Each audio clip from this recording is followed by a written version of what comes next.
يا عبادي الذين أسرفوا على أنفسهم لا تقنطوا من رحمة الله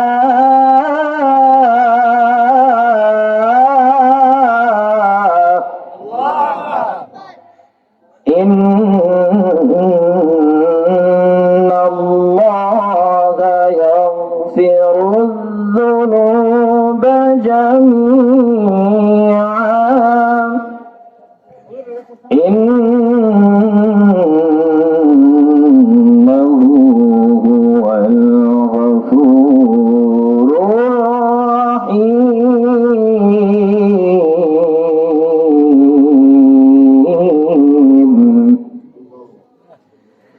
আল্লাহ সুবহানাহু ওয়া তাআলা এই আয়াতের মধ্যে বান্দাদেরকে উদ্দেশ্য করে কয়েকটা কথা বলতেছেন। কুল ইয়া ইবাদিয়াল্লাযীনা আসরাফু আলা আনফুসিহিম লা তাকনাতু মির রাহমাতিল্লাহ। আল্লাহ তাআলা হাবিবে কিবরিয়া নবীজি সাল্লাল্লাহু আলাইহি ওয়াসাল্লামকে ডাক দিয়ে বলতেছেন, হে আমার হাবিব, যে বান্দাগুলো গুনাহ করার কারণে নিজেরা নিরাশ হয়ে গিয়েছে, তারা যেন আমার রহমত থেকে, আমার দয়া থেকে নিরাশ না হয়। আল্লাহু আকবার বলেন। এরপরে আল্লাহ তাআলা ঘোষণা করে বলতেছেন, ইন্নাহু হুয়াল গফুরুর রহিম। আল্লাহ তাআলা বলেন, আমি ক্ষমাশীল এবং দয়ালু। এখন আল্লাহ তাআলা ঘোষণা করে দিলেন, যারা গুনাহ করার পরে নিজেদের উপর জুলুম করলো, অত্যাচার করলো, নিজেরা মনে করলো মনে হয় আল্লাহ তাআলা আমাকে ক্ষমা করবেন না, মালিক আমাদেরকে ঘোষণা করে জানাই দিলেন যে বান্দা তুমি নৈরাশ হইও না, আমার ক্ষমা বড়, আমার দয়া অনেক বড়, আমি ক্ষমাকে ভালোবাসি, আর আমার দয়া সম্পর্কে তোমার ধারণা নাই।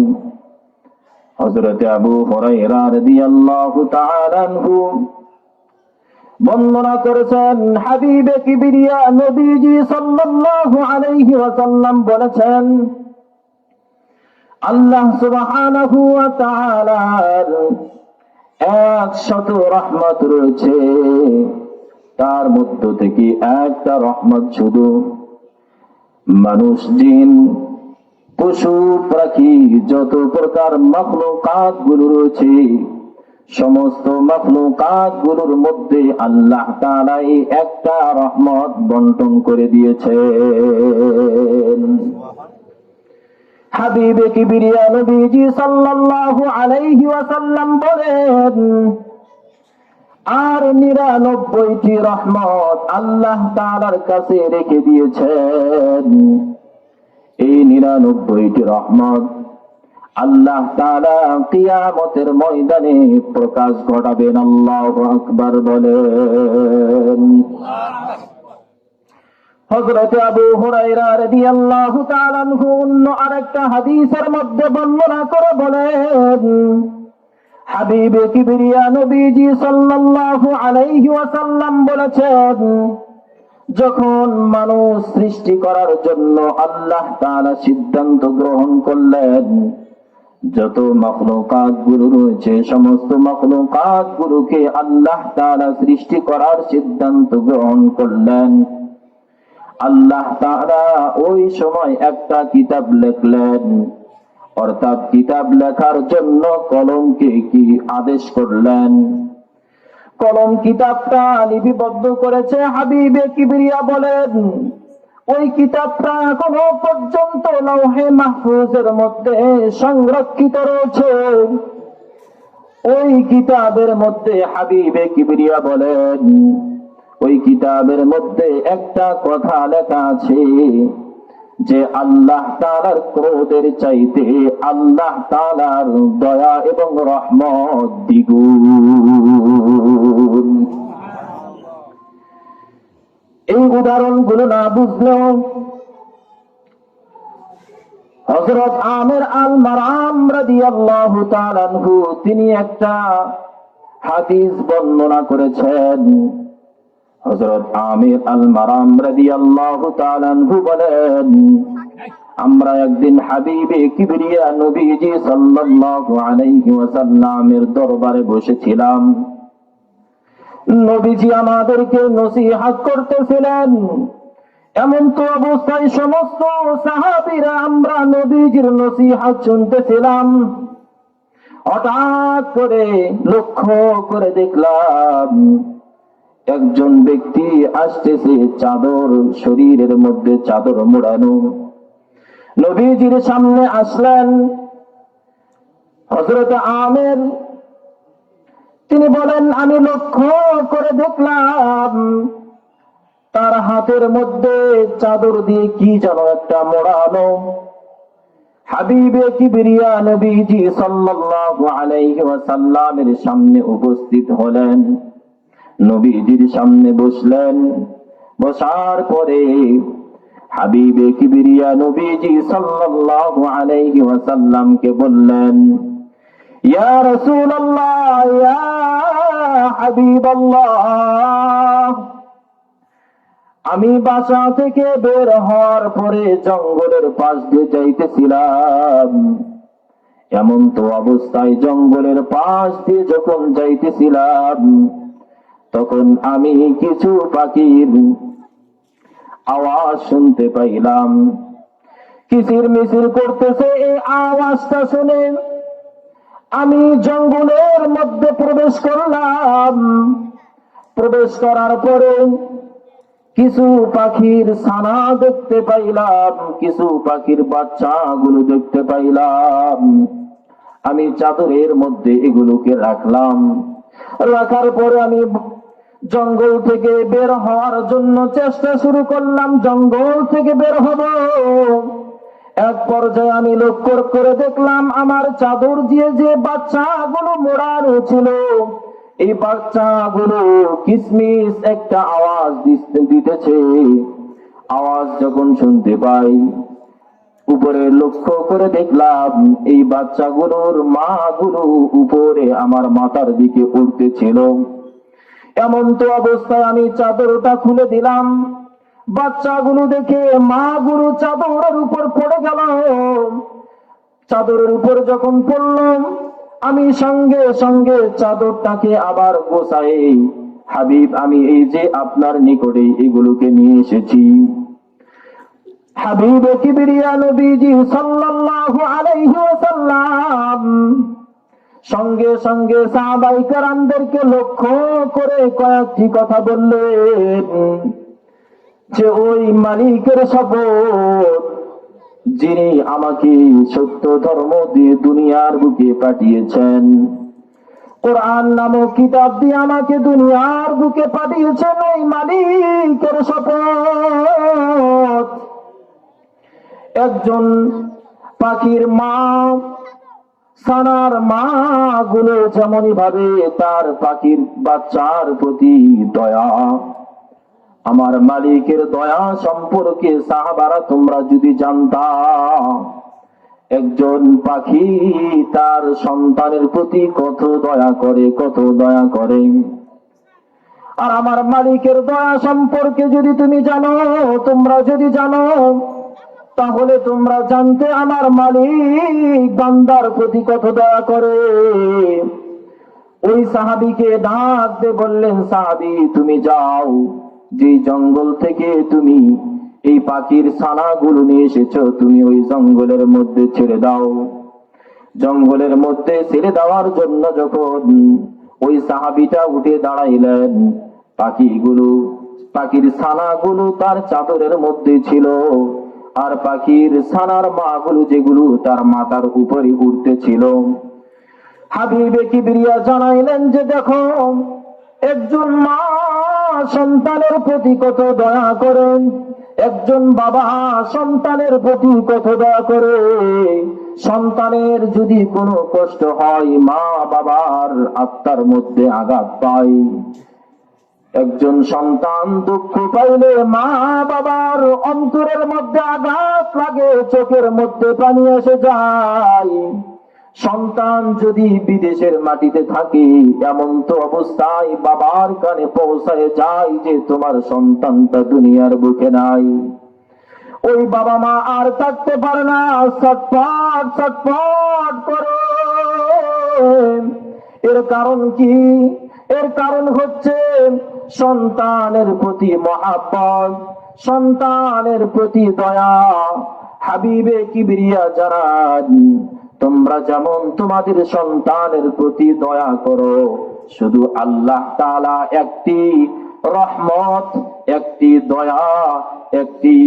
দয়া তোমাদের কাছে বন্টন করার কারণে যদি তোমাদের সন্তানের প্রতি এত দয়া হয়, আর আল্লাহ তাআলার কাছে বাকি 99টি রহমত আল্লাহ তাআলা রেখে দিয়েছেন। হাবিবে কিবরিয়া বলেন, এই 99টি রহমত আল্লাহ তাআলা কিয়ামতের ময়দানে সংগঠিত করবেন। আল্লাহু আকবার বলেন, আরো জোরে বলেন আল্লাহু আকবার। সুবহানাল্লাহ, সবাই বলেন সুবহানাল্লাহ,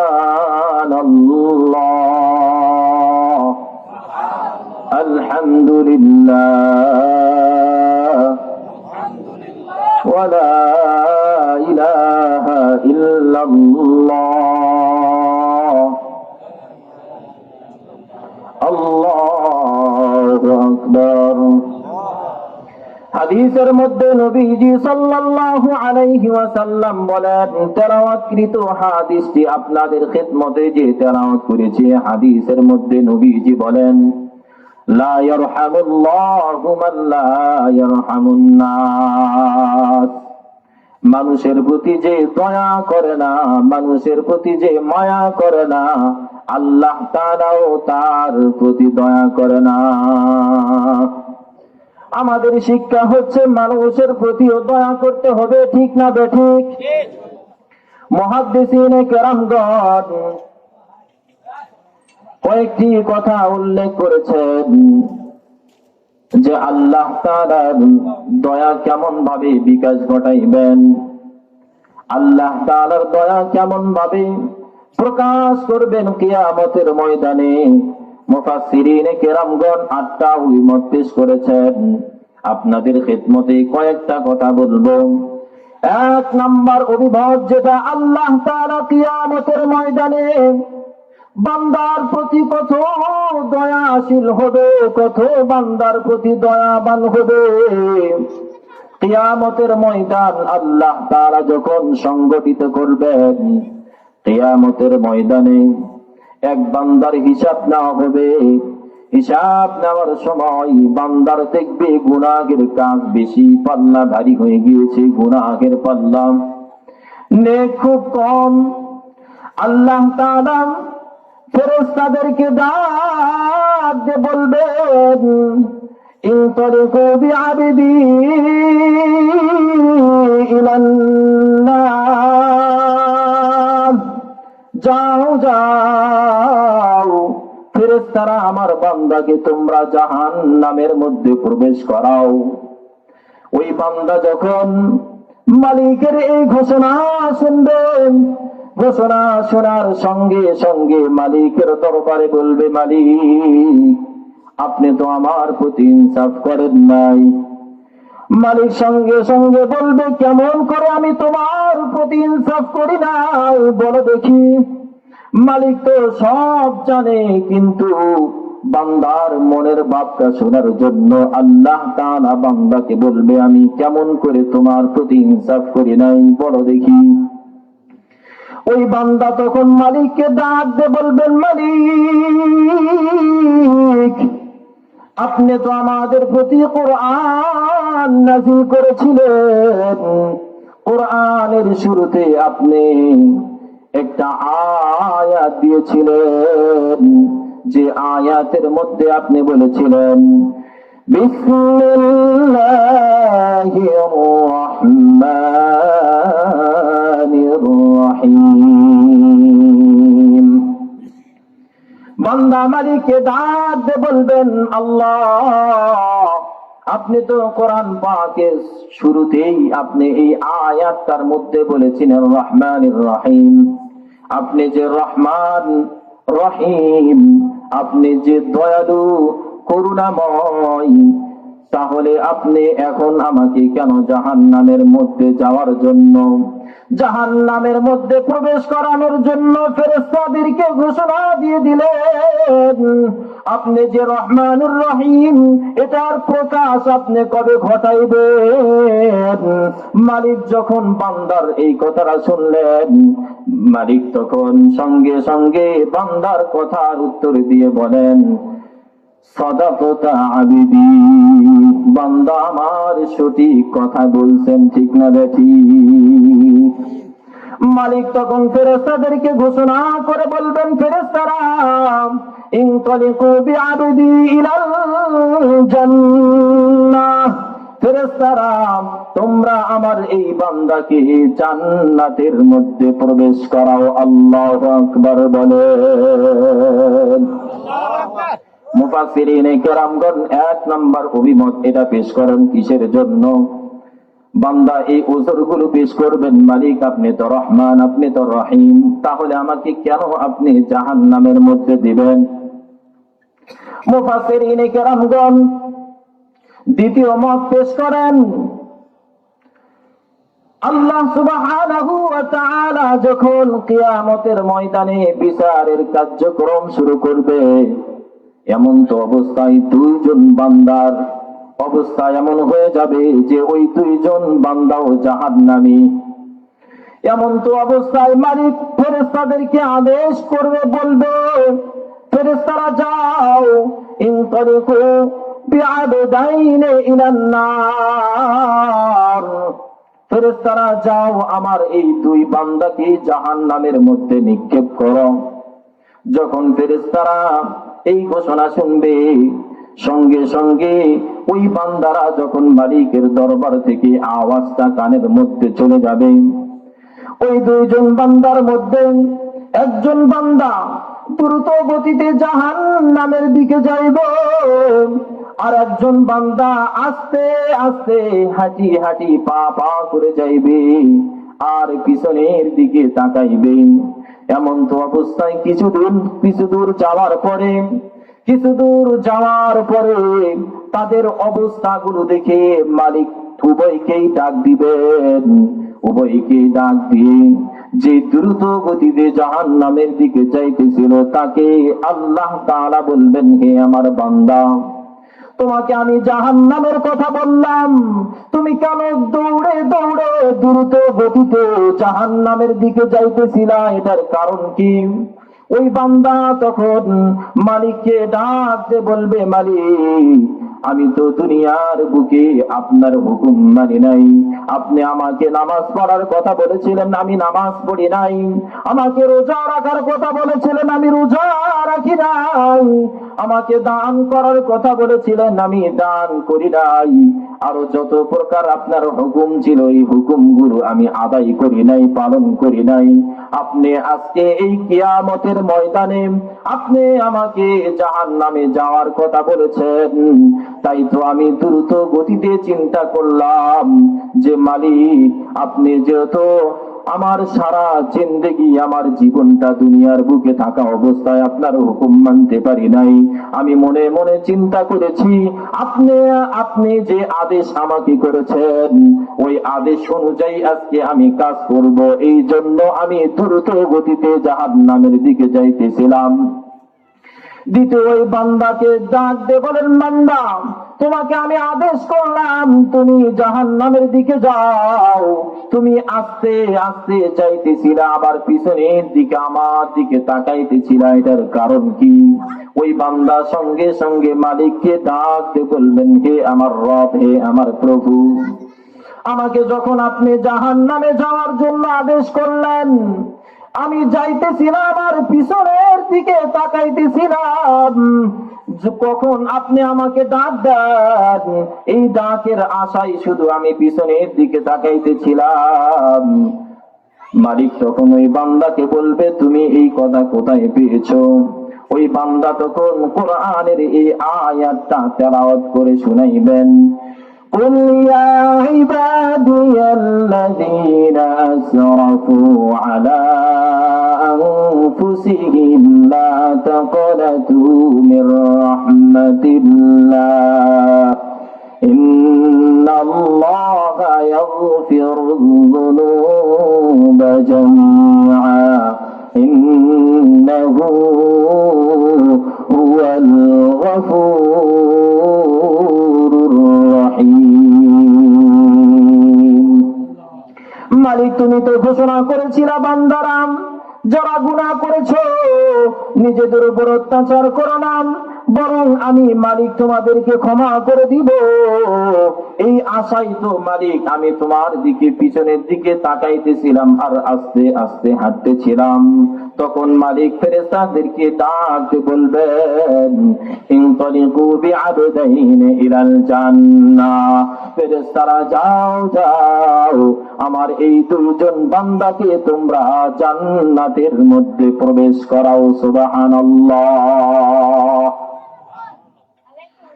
মুফাসসিরিনে কেরামগণ 3 নাম্বার অভিমত পেশ করেন যে আল্লাহ তাআলা কিয়ামতের ময়দানে যে তার দয়া প্রকাশ করবেন। 3 নাম্বার অভিমত পেশ করে বলেন, মুফাসসিরিনে কেরামগণ বলেন, একজন বান্দা এমন হবে তার কোনো নেক নাই, শুধু গুনাহ আর গুনাহ।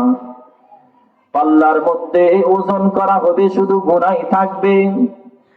ফেরেশতাদেরকে আদেশ করা হবে, ইনতালিকু বিআবদি ইলান নার, ফেরেশতারা যাও আমার এই বান্দাকে জাহান্নামের মধ্যে নিয়ে যাও।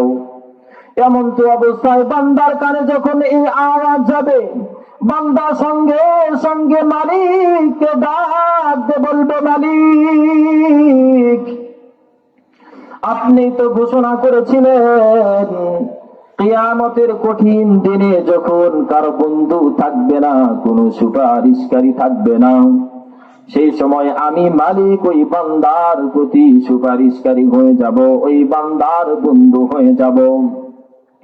আজকে তো আমার কোনো সুপারিশকারী নাই, আজকে তো আমার কোনো বন্ধু নাই, তাহলে আজকে কেন আপনি আমাকে জাহান্নামের মধ্যে যাওয়ার জন্য আদেশ করতেছেন? মালিক আপনিই তো ঘোষণা করেছেন। বান্দা যখন এই কথাটা বলবেন, বান্দার এই কথাটা শোনার সঙ্গে সঙ্গে আল্লাহ তাআলা বলবেন, সাদাকতা আবদি, আমার বান্দা সত্য বলেছেন। এমন তো অবস্থায় ফেরেশতাদেরকে আদেশ করে বলবেন, ইনতালিকু বিআবদি ইলাল জান্নাহ, বান্দাকে যাও ফেরেশতারা, বান্দাকে আমার এই বান্দাকেও তোমরা জান্নাতের মধ্যে প্রবেশ করায় দাও। আল্লাহু আকবার বলেন। 4 নাম্বার অভিমত মুফাসসিরিনে কেরামগণ বলেন, 4 নাম্বার যে অভিমত থাকবে, আল্লাহ তাআলা একজন ব্যক্তিকে অনেক নেক কাজ করেছে, গুনার কাজও করেছে, কিন্তু একটা নেকির কারণে সে জান্নাতে যাইতে পারতেছে না। মালিক যখন তাকে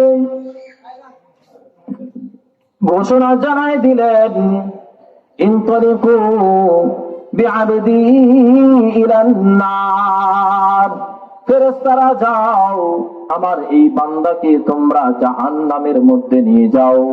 কয়টা গুনার কারণে, কয়টা নেকের কারণে? আরো জোরে বলেন, কয়টা?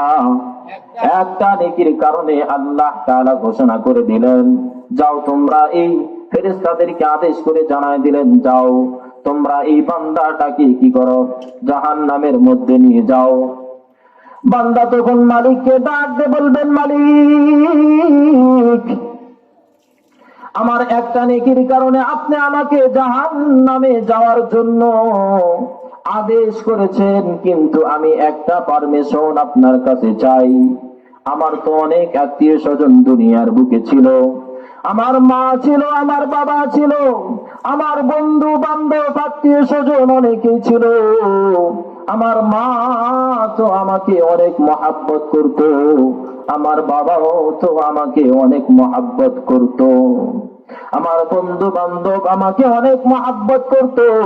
মালিক, আমি তোমার কাছে এতটুকুই সময় চাই, আমি একটু আমার মার সাথে সাক্ষাৎ করতে চাই, আমি আমার বাবার সাথে সাক্ষাৎ করতে চাই, আমি আমার বন্ধু বান্ধব যারা দুনিয়ার বুকে ছিল তাদের সাথে একটু সাক্ষাৎ করতে চাই। তখন তখন যখন বান্দার এই কথাটা শুনবে, আল্লাহ তাআলা তখন বান্দাকে উদ্দেশ্য করে বলবেন, ইয়াউমা ইয়াফিরুল মারউ মিন আখিহি ওয়া উম্মিহি ওয়া আবিহি ওয়া সাহিবাতিহি ওয়া বানিহি লিকুল্লি ইমরিইন মিনহুম ইয়াওমাইযিন শা'নুন ইউগনিহি। আল্লাহ তাআলা বান্দাকে জানায় দিয়ে, বান্দা তুমি কি শোনো নাই যে কিয়ামতের ময়দানে তোমার মা তোমাকে চিনতে পারবে না, তোমার বাবা তোমাকে চিনতে পারবে না, তোমার বন্ধু বান্ধব আত্মীয় স্বজন তোমাকে চিনতে পারবে না। তুমি কি দুনিয়ার বুকে শোনো নাই? বান্দা তখন বলবে, মালিক তারপরও আমি তোমার কাছে একটু আশা নিয়ে চাইতেছি, আমাকে একটু সময় দাও, যদি আমি জোগাড় করতে পারি একটা নেকি তাহলে তো আমি জান্নাতেই যাইতে পারবো, এখন একটু সময় আমাকে দিয়ে দাও। আল্লাহ তাআলা বলবে, ঠিক আছে যাও, তোমাকে একটু সময় দিলাম। ওই বান্দারা সঙ্গে সঙ্গে মাকে যখন দেখতে পারবেন, মার কাছে গিয়ে মা বলে ডাক দিয়ে বলবে, মা আমি যখন রাতের বেলা বাহিরে কোথাও থাকতাম, ভাতের প্লেট নিয়ে তুমি বসে থাকতাম আমার জন্য, আমি যদি কোনো কষ্টের মধ্যে থাকতাম তুমি কান্না করতাম, এখন তো আমি একটা নেকির কারণে জান্নাতে যাইতে পারতেছি না, মা তুমি আমাকে একটা নেকি দান করো। মা তখন সঙ্গে সঙ্গে এই ঘোষণাটা করে দিবে যে আমার তো দুনিয়ার বুকে কোনো সন্তানই ছিল না, এই সন্তানটা নৈরাশ হয়ে মার কাছ থেকে আবার বাবার কাছে যাবে, বাবার কাছে গিয়ে বাবাকে ডাক দিয়ে বলবে, বাবা দুনিয়ার বুকে তো আমাকে অনেক মহাব্বত করতা, বাজারে গেলে বাজার থেকে আমার জন্য মজা নিয়ে আসতা, খাবার নিয়ে আসতা, আজকে আমি কঠিন বিপদের সময়, আমি কঠিন বিপদের মধ্যে পড়েছি, আমাকে যদি তুমি একটা নেকি দিতা তাহলে আমি জান্নাতের মধ্যে যাইতে পারতাম। বাবা তখন সন্তানকে ডাক দিয়ে বলবে, সন্তান আমি তো তোমাকে সন্তানও বলতে পারবো না, আমি তো তোমাকে একটা নেকিও দিতে পারবো না, কারণ আমার তো হিসাব না হবে আমার কি অবস্থা হবে আমি তো নিজেই জানি না, আমি যদি তোমাকে একটা নেকি দিয়ে দেই তাহলে আমার পরবর্তী কি অবস্থা হবে আমি বলতে পারবো না, সুতরাং আমি তোমাকে একটা নেকিও দিতে পারবো না। বান্দা তখন বন্ধু বান্ধব আত্মীয় স্বজন যাদেরকে খুব মহাব্বত করত তাদের নিকটে যখন যাবেন, সমস্ত মানুষ তাকে দূর দূর করে তাড়াই দিবে, বান্দা তখন নৈরাশ হয়ে মালিকের দরবারে ফিরবে। এমন তো অবস্থায় একজন আল্লাহর বান্দা তার একটাই মাত্র নেক আছে, ওই নেক দিয়ে সে জান্নাতেও যাইতে পারবে না, বরং জাহান্নামের মধ্যে যাইতে হবে। ওই বান্দার নৈরাশ দেখে ওই বান্দা সঙ্গে সঙ্গে ওই একটা নেকি ওই বান্দাকে দান করে দিবেন। আল্লাহু আকবার বলেন। ওই বান্দাকে যখন একটা নেকি দিবেন, এখন তো সে জান্নাতের অধিবাসী হয়ে গিয়েছে, এমন তো অবস্থায় মালিকের দরবারে এসে বান্দা তখন বলবে, মালিক আমি তো একটা নেকি পেয়ে গিয়েছি, আমাকে এখন জান্নাতের অধিবাসী বানায় দাও। আল্লাহ তাআলা ফেরেশতাদেরকে ঘোষণা করে জানায় দিবেন, ফেরেশতারা ইনতালিকু বিআবদাইনি ইলাল জান্নাহ, যাও যাও ফেরেশতারা আমার এই দুইজন বান্দাকেই তোমরা জান্নাতের মধ্যে প্রবেশ করাও। ফেরেশতারা তখন বলবে, আল্লাহ তার তো বুঝলাম একটা নেকির কারণে সে তো জাহান্নাম ঘোষণা হয়ে গিয়েছিল তার জন্য, কিন্তু একটা নেকি জোগাড় করতে পেরেছে, এই জন্য তাকে আপনি জান্নাতের ঘোষণা দিতে পারেন। কিন্তু অপরজন যে ব্যক্তি, ওর তো কোনো নেকি নাই, একটাই শুধু নেক ছিল, তাহলে আপনি কেন তাকেও জান্নাতে যাওয়ার পারমিশন দিলেন? মালিক সঙ্গে সঙ্গে বলবেন, মালিক সঙ্গে সঙ্গে ফেরেশতাদেরকে এই আয়াতটা তেলাওয়াত করে শোনাইবেন।